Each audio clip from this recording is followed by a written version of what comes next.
Dr. Oliker, you note at the end of your written comments that you don't think a Crimea-like scenario is what we need to worry about in the future. And as we witness continued gray zone activities from Russia throughout the Baltics and Balkans, I am worried about what scenario we might possibly see there in the future. Specifically, I am concerned about Russia's involvement in Serbia right now and its impact on Iowa's sister country. We have a state partnership program with Kosovo. So I do get very concerned about those activities in Serbia and how they might lead to activities with Russia in Kosovo. So just last week, General Scaparrotti said he shared my concerns about Russia's activities in Serbia as well. So what type of Russia scenarios do you think we might see in the future, specifically, in that region? I am also concerned about the Balkans, and I think they bear watching. I think the Russians are very much testing the waters for what is possible and what they can get away with. I think that, as I said, I don't think they went into Ukraine thinking that this was a way to get a standoff with the United States, but they got one, and it's been more advantageous to them than they thought, and it's given them opportunities to push in other areas, and I think very much the Balkans are one of them. This said, one of the things I worry about most is not things that are intentional, action response, but things that are unintentional. I worry a lot about Russian military provocations or in the seas and the air of Europe. I worry about us operating in close proximity in Syria.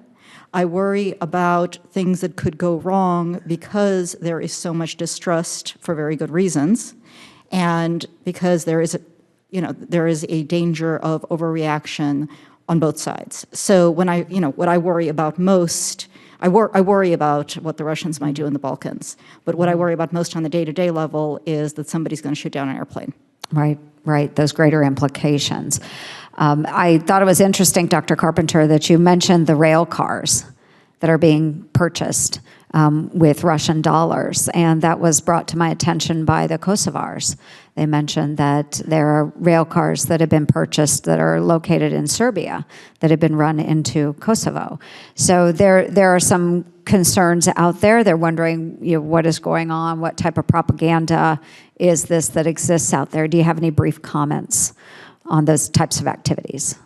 So earlier I was referring to the rail cars that Russia is using to conduct its Zapad exercise in Belarus, but in Serbia as well, there were rail cars that illegally tried to enter into the territory of Kosovo and that had come from Serbia. I would say that Russian influence in Serbia is growing by the day. The pressure that Russia is exerting on the government in Belgrade is enormous. But I think almost more nefarious is the pressure and the ties that Russia has with Serbia's neighbor, particularly Republika Srpska within the Bosnia and Herzegovina. And there, the ties between the Kremlin and Milorad Dodik, the president of Republika Srpska, are incredibly close. And Russia has essentially been supporting Dodik in his efforts to talk about secession from the rest of Bosnia, which would be a disaster for the whole Balkans and could plunge the region into war yet again. And so you have these active attempts by Russia in Bosnia, in Serbia, in Macedonia as well, to undermine political structures and to use influence operations to penetrate government institutions, and it's all lubricated by corruption. And while the Serbian government has been trying to find a way to pursue European Union integration, Russia has also come in, and you've had the Russian ambassador make comments in Belgrade about why is this in Serbia's interest. So clearly they're fomenting opposition to Euro-Atlantic integration and to Western norms and standards across the region. Thank you very much. Ranking Member Heinrich.